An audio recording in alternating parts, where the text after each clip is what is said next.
দাও দাও করে জ্বলছে গ্যাসের গাড়ি। বাঁকুড়া পুরুলিয়া জাতীয় সড়কে উত্তেজনা, 6টি মোটরসাইকেল পুড়ে ছাই। এই সেই ছবি। স্থানীয়রা এবং দমকল কর্মীরা আগুনে ভালো কাজ চালিয়ে যাচ্ছেন। জাতীয় সড়কের এই ছবি। দাও দাও করে জ্বলছে একটি গ্যাসের গাড়ি। যথেষ্ট ক্ষয়ক্ষতি হয়েছে, একাধিক গাড়ি জ্বলে পুড়ে একেবারে ছাই হয়ে গিয়েছে। দাও দাও করে জ্বলছে সেই ছবি। স্থানীয় এবং দমকল কর্মীদের তৎপরতা, আগুন নেভানোর কাজ চলছে। বাঁকুড়া পুরুলিয়া জাতীয় সড়কে উত্তেজনা।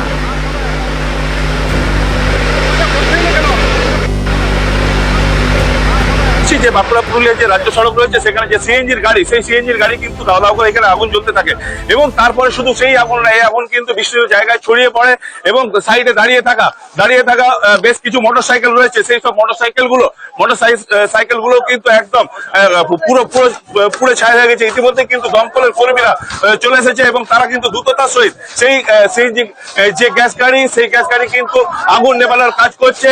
সাধারণ মানুষজন, পুলিশ, তারা কিন্তু সবাই উপস্থিত। এখানে দেখাবো বেশ কিছু মোটরসাইকেল, প্রায় 6 থেকে 8টা মোটরসাইকেল, সেগুলো কিন্তু পুরো ওই আগুনের যে জলসানি সেখানে কিন্তু তাতেই কিন্তু পুড়ে গিয়েছিল এবং দেখতে পাচ্ছ এক একটা গাড়ি, সমস্ত গাড়ি কিন্তু ছাই হয়ে গিয়েছে এবং অনেক সাধারণ মানুষ আছে। আমি তাদের সঙ্গে একটু কথা বলার চেষ্টা করবো। বলি দাদা, কিভাবে হলো আপনারা তো এখানে? গাড়িটা এপথে বেরোচ্ছিল, ঠিক আছে, হঠাৎ করে আগুন ধরে এখানে মুরগি কাটছিল, গ্যাসটা লিক করে ওখানে গ্যাস ফায়ার করে, আর ওপর গাছে আগুন ধরে যায়, পাশে মোটরসাইকেল ছিল আগুন ধরে যায়। আমি তো একটু লেটে ঢুকেছি, এটা শোনা হতো এটা। এই তারপরে সবসময় আগুন ধরে যায়। হ্যাঁ, দেখো আরো কয়েকজন আছে, আমি তাদের কাছেও যাবো এবং কি বলছে।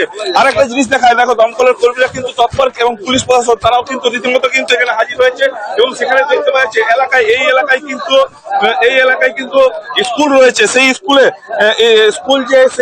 স্কুল কিন্তু বেশ কিছুক্ষণ আগেই কিন্তু তা হয়ে গেছে, নাহলে কিন্তু আরো বড় সড়ো বিপত্তি হতে পারতো, এমনটাও কিন্তু জানতে পারা যাচ্ছে।